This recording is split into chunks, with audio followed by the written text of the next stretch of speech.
Good morning student. तो प्यारे विद्यार्थियों, हम प्लस 2 क्लास में जो हमारा 7 चैप्टर चला हुआ है उसके अंदर आज हम नेक्स्ट टॉपिक करते हैं। जो हमारा स्पोर्ट्स इंजरी है उसके अंदर हमने लास्ट टॉपिक में किया था कि जो स्पोर्ट्स इंजरी होती है आपको किस किस प्रकार से होती है, कौन से टाइप्स हैं इसके, आपको अलग अलग बताए गए थे तीनों। अभी जो खेल चोटें हैं इसकी कॉजेज क्या क्या है, कारण क्या है, किस प्रकार आपको चोट लगती है, तो हम इसके कारण का आज अध्ययन करते हैं। तो देखिए बेटा, जब खिलाड़ी खेल कूद के क्षेत्र में खिलाड़ियों को चोट लगने के अनेक कारण होते हैं। तो सबसे पहले होता है अनुचित अनुकूलन, यानी जो कंडीशनिंग होती है आपकी वो अनुकूलन ना हो तो चोट सबसे ज्यादा लगती है। कि खिलाड़ी को अपने खेल में अच्छा प्रदर्शन करने के लिए अनुकूलन करना आवश्यक है, परंतु उचित अनुकूलन के अभाव में चोट लग सकती है। शरीर पूरी तरह अभ्यास नहीं होता जिसके कारण खेल चोटें लगने का स्वाभाविक होती है। यानी कि सबसे पहले होता है हमें वार्म अप होना। इसका मतलब कहने का अनुकूलन कंडीशनिंग होना कि जब तक हम जो गेम्स है उसके बारे में पूर्ण जानकारी प्राप्त न कर लें तब तक हमें चोट लगने का सबसे ज्यादा भय रहता है। अनुचित गरमाना यानी वार्मिंग अप, ये भी एक इसका पॉइंट है कि अगर आप वार्मिंग अप नहीं होंगे तो आपको सबसे ज्यादा चोट लग सकती है, इंजरी हो सकती है। और उसके बाद में तीसरा पॉइंट है कि प्रशिक्षण का अवैज्ञानिक तरीका। कई बार क्या होता है कि जो प्रशिक्षण लेते हैं, ट्रेनिंग लेते हैं, खिलाड़ी हैं या कोई स्पोर्ट्स पर्सन है, जो भी वो ट्रेनिंग लेता है, तब उसका अगर तरीका अनुचित है तो उसको चोट लग सकती है। जो भी नियम कायदे कानून बनते हैं अगर वो उनको फॉलो करता रहे तो आप चोटों से बहुत कम हो सकते हैं। कि जो खिलाड़ी वैज्ञानिक ढंग से प्रशिक्षण नहीं करता उसे चोट लगने का अधिक खतरा रहता है। वैज्ञानिक तरीकों के बारे में जोर देते हुए जो हमारे लियोनार्डो है उन्हें कहा है कि यदि तुम खेल से लगाव रखते हुए अभ्यास करते हो लेकिन तुम्हें खेल का वैज्ञानिक ज्ञान नहीं है तो तुम ठीक एक ऐसे पायलट की तरह हो जो जहाज में जाता है, जो बिना रेडर व दिशा सूचकांक के वह अपने जो स्थान है, मंजिल है, उसकी ओर चला जाता है। इसका कहने का मतलब यह है कि तुम एक ऐसे अगर खेल खेल रहे हो तो आपको अगर अनुचित वैज्ञानिक तरीका यानी नहीं है आपके पास में, यानी अगर आपको वैज्ञानिक ज्ञान नहीं है गेम के बारे में, तुम तो एक ऐसे पायलट के समान हो कि वह जहाज के अंदर अपने पायलट कर तो रहा है तो उसको ये नहीं पता भी कहाँ तक जाना है, बस वो चलता ही जा रहा है बिना दिशा सूचकांक के कहीं कहाँ जाना है। तुम एक ऐसे पायलट की तरह हो।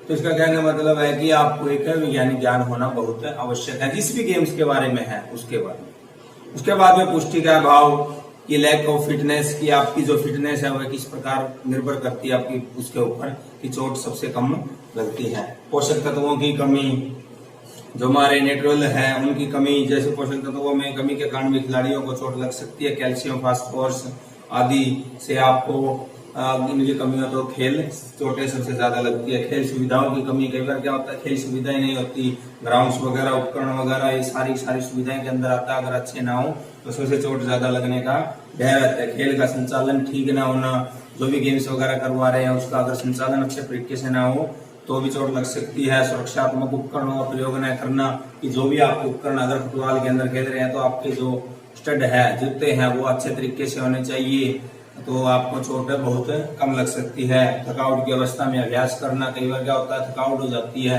तो अगर आप निरंतर गेम खेल रहे हैं तो चोट सबसे ज्यादा लगने का भय रहता है। अगर आप थकावट है आपको महसूस हो रही है तो आप आराम कीजिए। उसके बाद में खेल स्पर्धा का दबाव, कई बार क्या होता है कि बेस्ट परफॉर्मेंस दिखाने के लिए उसके ऊपर प्रेशर डाल दिया जाता है। जो मेन खिलाड़ी होता है तो इस प्रेशर के दबाव के कारण भी खेल चोटें ज्यादा लगती है जिससे वह मेहनत अत्यधिक करता है।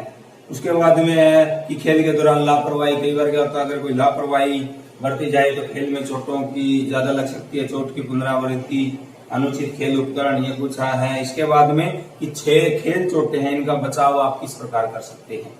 ये थे कारण कि किन कारणों से लगती है। अभी बचाव इनका अपोजिट है, अगर खेल उपकरण आपके अच्छे होंगे तो आपको चोट से बचाव किया जा सकता है। ऐसी है कि खिलाड़ियों के जीवन में बहुत बहुमूल्य होता है। खिलाड़ी को कई बार इस प्रकार की चोट लग जाती है कि वह दोबारा कभी खेल नहीं सकता, उनका खेल जीवन समाप्त हो जाता है। हालांकि बहुत सी खेल चोटों का उपचार हो सकता है। फिर यह एक कटु सत्य है कि इलाज से परहेज बेहतर है, कि जब भी कोई भी इलाज करवा रहे हैं तो उससे ज्यादा है कि आप परहेज रखिए हर चीज का।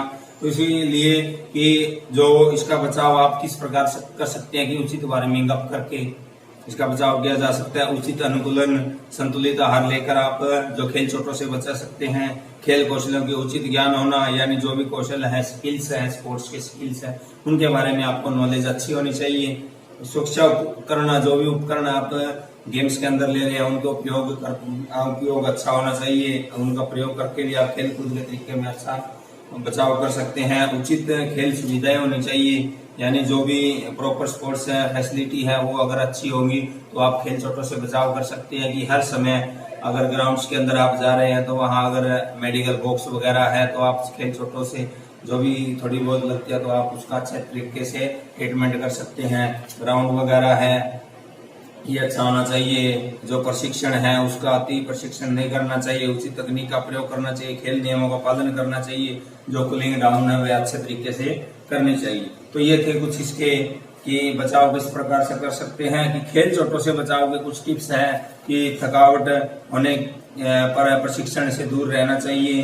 भारी प्रशिक्षण के काल के दौरान कार्बोहाइड्रेट्स के उपयोग को बढ़ा देना चाहिए। प्रशिक्षण भार, यानी जो ट्रेनिंग लोड होता है उसकी शक्ति को बढ़ाना चाहिए। यदि प्रशिक्षण के समय दर्द का अनुभव हो रहा हो तो प्रशिक्षण को तुरंत बंद कर देना चाहिए। पोषण व जल पोषण पर विशेष ध्यान देना चाहिए।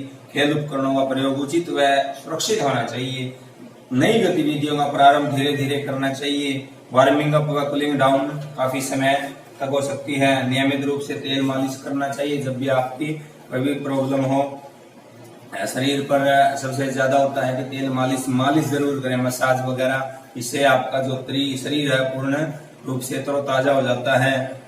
गर्म मौसम में स्वच्छता के बारे में अत्यंत सतर्क रहें। तो ये था हमारा आज का टॉपिक, जो खेल स्पोर्ट्स इंजरी चला हुआ हमारा टॉपिक पॉइंट हमारा चला हुआ है स्पोर्ट्स इंजरी। उसके अंदर हमने इनके टॉपिक किए थे और अब हम इसके की खेल का इसके क्या कारण है, कोशिश क्या है और इससे बचाव के क्या क्या उपाय हैं ये आपको बताए गए हैं।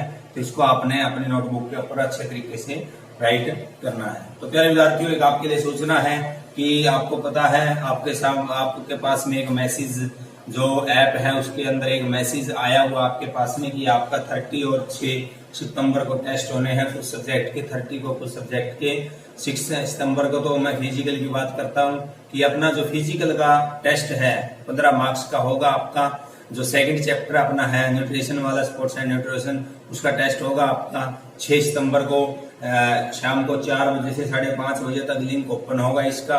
तो आप सभी इसके अंदर पार्टिसिपेट होना चाहिए, सभी को अनिवार्य है। ये टेस्ट बहुत आवश्यक है। जब भी आप ये टेस्ट दोगे तो आपके जितने भी नंबर वगैरह आएंगे वो आपके एनुअल असेसमेंट वगैरह लगेगी, उसके अंदर ये आपके बहुत फायदेमंद होंगे। तो प्यारे विद्यार्थियों, सभी बच्चों को यह टेस्ट देना बहुत अनिवार्य है। तो इस टेस्ट को सभी दीजिए। फर्स्ट चैप्टर का हो चुका है, अभी सेकंड चैप्टर का आपका टेस्ट है 6 सितंबर को 4 बजे आपका शुरू होगा और 5:30 बजे तक आपका लिंक होगा। किसी भी टाइम आप अपना लिंक ओपन करके और इस टेस्ट को दे सकते हैं। धन्यवाद।